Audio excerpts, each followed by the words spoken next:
ओम नमः शिवाय। हर हर महादेव। नमस्कार साथियों, मैं पंडित मुकेश शर्मा, मोटिवेशनल स्पीकर और आपका ज्योतिष मित्र। स्वागत करता हूं अपने YouTube के चैनल मोटिवेशनल गुरुजी में एक बार फिर से आपका। साथियों, अगर अभी तक आपने मेरा ये चैनल सब्सक्राइब नहीं किया है तो तुरंत सब्सक्राइब कर लें और साथ ही बेल आइकन पर भी क्लिक कर लें ताकि इसी तरह के वीडियोज मैं आप लोगों तक आसानी से पहुंचा पाऊं। साथियों, आज का जो हमारा विषय है श्राद्ध पक्ष के विषय में। श्राद्ध पक्ष आरंभ हो चुका है। आप और हम सभी अपने अपने पितरों की उपासना में लगे हुए हैं।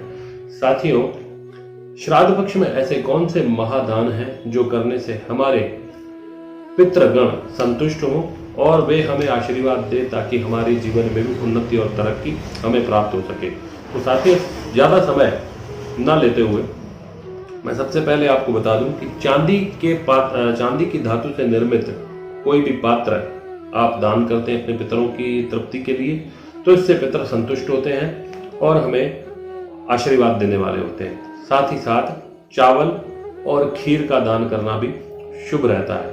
खीर और चावल और चांदी, ये तीनों जो वस्तुएं हैं ये चंद्रमा से संबंध रखती हैं और हमारे पितरों का जो वास है वो चंद्रमा के ऊपरी भाग में शास्त्र पुराणों के अनुसार कहा गया है। तो ये तीनों चीजें दान करने से हमारे पितृगण संतुष्ट होते हैं। दूसरे नंबर पर आती है जूता या चप्पल। जैसे हमें कहीं मुसाफिरी करने के लिए, आवागमन करने के लिए जूते चप्पल इत्यादि की आवश्यकता होती है, वैसे हमारे पितरों को भी पितरलोक में वो यात्रा पर है, परलोक की यात्रा पर है और उस लोक में भी उनको आवागमन करने के लिए इस प्रकार से चरण पादुका की आवश्यकता होती है। तो जूते चप्पल दान करने से उनको वहां पे ये वस्तुएं प्राप्त होती हैं। तीसरा जो है वो है भूमि दान। प्रत्येक व्यक्ति के लिए वर्तमान समय के अनुसार भूमि का दान करना संभव नहीं है। तो साथियों, आप अपनी श्रद्धा और अपने सामर्थ्य के अनुसार कुछ भी दक्षिणा हाथ में लेकर भूमि दान का संकल्प करते हुए भूमि को स्पर्श करके और आप वो दान दे सकते हैं। तो इससे भी जो है भूमि दान का फल प्राप्त होता है और पितर संतुष्ट होते हैं। उसके बाद है छाता। छाता दान करने से वहां पर भी जो हमारे पितृगण हैं, विभिन्न प्रकार के जो वातावरण है और विभिन्न प्रकार के जो मौसम है उसकी जो भी पीड़ाएं हैं उससे हमारे पितृगण बचे हुए रहते हैं। दूसरी बात यह कि छाता दान करने से जो उनके ऊपर कवर्ड होते हैं वो छाता उनके ऊपर आता है। तो जिन लोगों का भी मकान का कार्य रुका हुआ, जो लोग अपना मकान नहीं बना पा रहे हैं, काफी समय से सोच रहे हैं कि हम अपना मकान कब बनाएंगे, उनको यह दान फलीभूत होगा और उससे भी पितृ संतुष्ट होकर हमें हमारी छत प्रदान करते हैं। तो छाता दान कीजिए।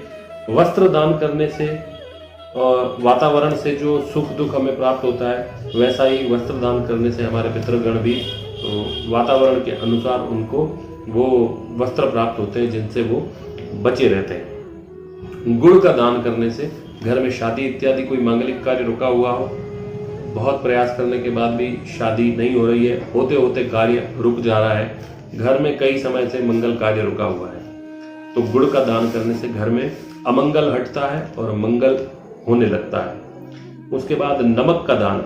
नमक का दान करने से घर के वातावरण में सुख और शांति आती है, कलह और क्लेश से मुक्ति मिलती है। तो श्राद्ध पक्ष में अपने पितरों को नमक का दान भी कीजिए। ऐसा करने से घर की सारी कड़वाहटें दूर हो जाती हैं और घर में सुख शांति का वातावरण निर्मित होता है। उसके बाद है काले तिल। काले तिल का दान करने से भगवान नारायण प्रसन्न होते हैं और हमारे पितरों को अपनी शरण में स्थान देते हैं। काले तिल का दान करने से नारायण भगवान की संतुष्टि होती है और हमारी यही इच्छा होती है कि हमारे जो गए हुए पितृ हैं वो वैकुंठ धाम में प्राप्त हों और जन्म मरण से मुक्त होकर आवागमन से छूटकर सदैव सदैव के लिए उनकी शरण में उन्हीं का स्वरूप हो जाए। तो साथियों, काले तिल का दान करने से पितृ मोक्ष को प्राप्त होते हैं और बिना काले तिल के कोई भी दान आपका फलीभूत नहीं होता है। तो जो भी दान आपको करना है, हाथों में थोड़ा तेल लगा लीजिए, तिल का ही तेल, और साथ में काले तिल जो है थोड़े से अपने हाथों में मल लीजिए और उन्हीं हाथों से जो भी आप दान कर रहे हैं, फिर वो चाहे छाते का दान हो, चाहे जूता चप्पल हो, चाहे वस्त्र हो, वो सब आप तिल लगे हुए हाथों से ही दान कीजिए। तो इस प्रकार का किया हुआ दान बहुत ही फलीभूत होता है, पितरों को संतुष्टि देने वाला होता है और पितृ जो अतृप्त हैं, पितृ जो अशांत हैं वो शांत होते हैं और अतृप्त होते हैं तो इन दानों के प्रभाव से तृप्त हो जाते हैं। फलस्वरूप वो प्रसन्न होकर हमें आशीर्वाद देते हैं और उनके आशीर्वाद फलस्वरूप हमारे जीवन में भी सुख समृद्धि और प्राप्त होती है और हमारे सारे रुके हुए कार्य भी पूर्ण होने लगते हैं। तो साथियों, आज के अंक में पितरों से संबंधित इस अंक में इतना ही। अगले अंक में और नई जानकारी आपको दूंगा। तब तक के लिए ओम नमः शिवाय, हर हर महादेव।